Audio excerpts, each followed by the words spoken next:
बीच defence sector में भारत ने बड़ी कामयाबी हासिल की है। डीआरडीओ ने स्ट्रेटोस्फेरिक एयरशिप प्लेटफॉर्म का पहली बार कामयाबी से ट्रायल किया। मध्य प्रदेश के श्योपुर ट्रायल साइट पर इसका परीक्षण किया गया। इंडिया ने एक कैपेबिलिटी डेवलप कर ली है जिसमें इस वक्त चर्चा हो रहा है दुनिया भर के मीडिया पर। दरअसल ये एक खास तरह का हल्का लेकिन विशाल हवाई प्लेटफॉर्म है जो धरती से लगभग 17 किलोमीटर ऊपर स्ट्रेटोस्फीयर लेयर में लगातार कई घंटे या दिन तक उड़ सकता है। इसमें लगे हाईटेक सेंसर और कैमरे भारत को देगा 24 घंटे 7 दिन निगरानी की क्षमता, वो भी बिना किसी रनवे, बिना किसी हवाई जहाज के शोर और बिना दुश्मन को भनक लगे। शाम साहब, इसको जो रीजनल ममालिक है इसको किस तरह से देखना होगा? आप कैसे देख रहे हैं? बाकी ममालिक को भी सोचना होगा। एक बहुत बड़ा लैंडमार्क उन्होंने अचीव किया है। इंडिया चौथा मुल्क बन गया है जिसके ख्याल से उन्होंने जो इन्वेस्टमेंट की है अपने लोगों पे साइंस एंड टेक्नोलॉजी में, इसके नतायज आज वो देख रहे हैं। एक सिंबॉलिक अचीवमेंट होती है किसी भी मुल्क के लिए। इससे पहले 3 ताकतवर मुल्क दुनिया में कर चुके हैं, अमेरिका, रूस और चाइना। ये एयरशिप न तो कोई ड्रोन है न सैटेलाइट, बल्कि दोनों की खूबियों को एक साथ मिलाकर बना है एक नया निगरानी हथियार।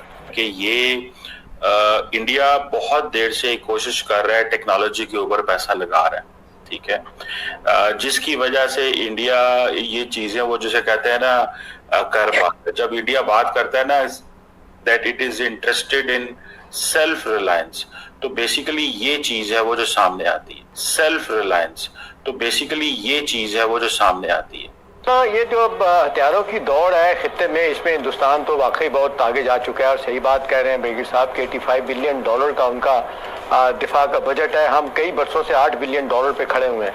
हम नहीं मुकाबला कर रहे हैं, लेकिन एक चीज आमना में ज़हन में रखनी चाहिए कि ये जो बड़ी खुशी भी है उनके लिए कि उन्होंने ये लैंडमार्क अचीव किया है।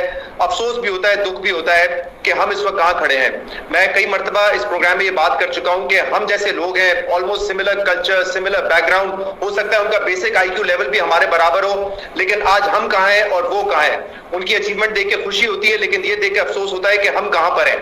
हम अपने बजट से बमुश्किल इस वक्त कर्ज की अदायगी कर पा रहे हैं। तो कब हम ये मिलियंस ऑफ डॉलर अपने रिसर्च पे लगाएंगे, इसका इल्म नहीं है कि हम कोई ऐसी अचीवमेंट। तो India becomes 4th super nation, super power के जिसके पास ये कैपेबिलिटी अब आ चुकी है। एयरशिप को पेलोड के साथ लॉन्च किया गया। 17 किलोमीटर के एल्टीट्यूड से इसे सक्सेसफुली लॉन्च किया गया। इस एयरशिप में जो सेंसर लगे हुए थे उन्होंने सही तरीके से काम किया और इन सेंसर्स के जरिए जो डेटा दिया गया वो इस एयरशिप को और बेहतर बनाने में मददगार होगा। साथ साथ हम इसमें अल्लाह भला करे, ये हमारी इंडिजिनस टेक्नोलॉजी के जरिए हम F3 और F4 ये मिसाइल बनाने जा रहे हैं। 450 अपना किलोमीटर के और 750 किलोमीटर के। तो ये बैलिस्टिक मिसाइल होंगे। तो ये बेसिकली सेल्फ रिलायंस है और कहा जा रहा है कि ये इंडिया ने एक एलीट क्लब को ज्वाइन किया है जिसमें बहुत सिलेक्ट ग्रुप्स हैं, जिसमें अमेरिका है, रशिया है, चाइना है, and they have this capability आए हैं। ये समझ लें कि ये एसिमेट्रिक थ्रेट्स जो हैं ये अब they are going for a demand and वो जैसे कहते हैं ना इन्होंने बढ़ा दी है अब एनर्जी वेपन्स की, ठीक है जी। अब कैसे स्वॉर्म कैपेबिलिटीज, अगर जैसे इंडिया के, चाइना के पास स्वॉर्म कैपेबिलिटीज हैं, इंडिया के पास भी डेफिनेटली होंगे, तो हम कहाँ खड़े हुए? हमें भी फोकस करना पड़ेगा। आप देखें ना कहाँ पे एक फोकस था कि नहीं जी 6 लाख की फौज होनी चाहिए, बंदे होने चाहिए। ये माजी के दौर में होता था। आपको याद होगा तो यार जो लोग होते थे ट्रेडिशनल फैमिलीज में, कहते बच्चे ज्यादा पैदा करो यार, ये जंगजू बनाने हैं, ये लड़ेंगे। आज के दौर में नहीं होता, कहते भाई एक ही बच्चा ठीक है पर उसका दिमाग काम करता हो, बस 2 बच्चे हों पर उसका दिमाग काम करता हो, उसको अच्छी एजुकेशन दो, वो आइडियाज पैदा कर सके। तो ज्यादा पॉपुलेशन जो है हमारे जमाने में ये सोशल सिक्योरिटी का आइडिया होता था, कोई पैसे नहीं लगा सकते।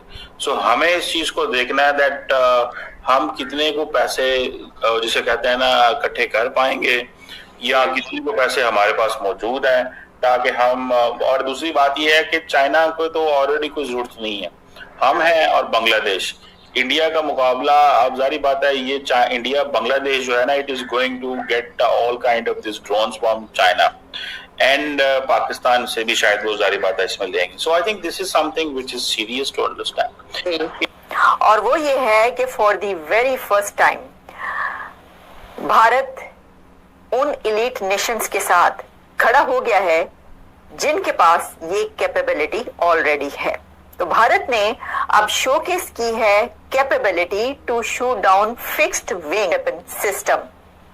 ये पूरा एक सिस्टम है जिसकी कैपेबिलिटी भारत ने हासिल कर ली है. अब ये बहुत सिग्निफिकेंट इसलिए है कि अभी तक पूरे वर्ल्ड में सिर्फ 3 नेशंस ऐसी थी जिनके पास ये वाली कैपेबिलिटी थी. तो India becomes 4th super nation, super power के जिसके पास ये कैपेबिलिटी अब आ चुकी है.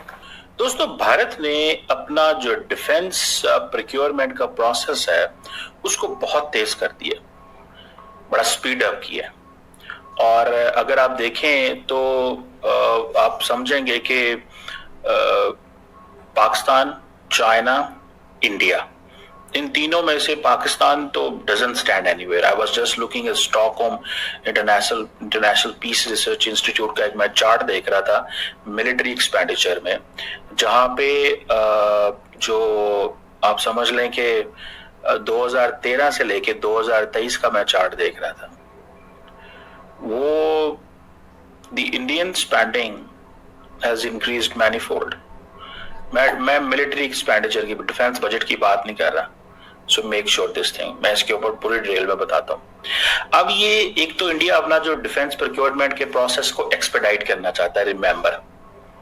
और एक्सपेडिशन से क्या मुराद है कि मतलब जल्दी जल्दी सारी रेड टेपिज्म को खत्म किया जाए. और and what's the goal?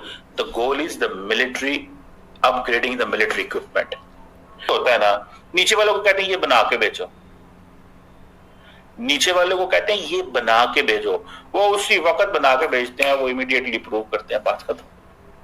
So this is what they did, which is at times good and at times not good. Efficiency तो होती है लेकिन आपका सिस्टम ऐसा नहीं है. हाल दे रहा हूं पाकिस्तान की. सो अब क्योंकि इंडिया ने बहुत सारा जो इन्वेस्टमेंट है वो लोकलाइजेशन की तरफ भी शुरू कर दिया कि जी हमें डेवलपमेंट एंड प्रोडक्शन टाइमलाइंस. और इंडिया जो है आपको पता है रशिया पे रिलाई करता रहा, फ्रांस पे रिलाई करता रहा. ठीक है जी, जिसे वो कह लें कि अब इंडिया कहता है कि जी मेरी 60% जो 60% डिफेंस इक्विपमेंट जो है वो डोमेस्टिकली मैं करता हूँ. ठीक है ना जी. सो अब वो जिसे आप कह लें कि जैसे फॉर एग्जांपल ये आप हेलीकॉप्टर देख रहे हैं, this helicopter is known as light combat helicopter, जो कि इंडिया के अंदर ही इन्होंने ये indigenously designed and developed combat helicopter है. और ये कहा जाता है कि ये तकरीबन 5000 मीटर के एल्टीट्यूड पे चल सकता है. सो ये इन्होंने खुद बनाया.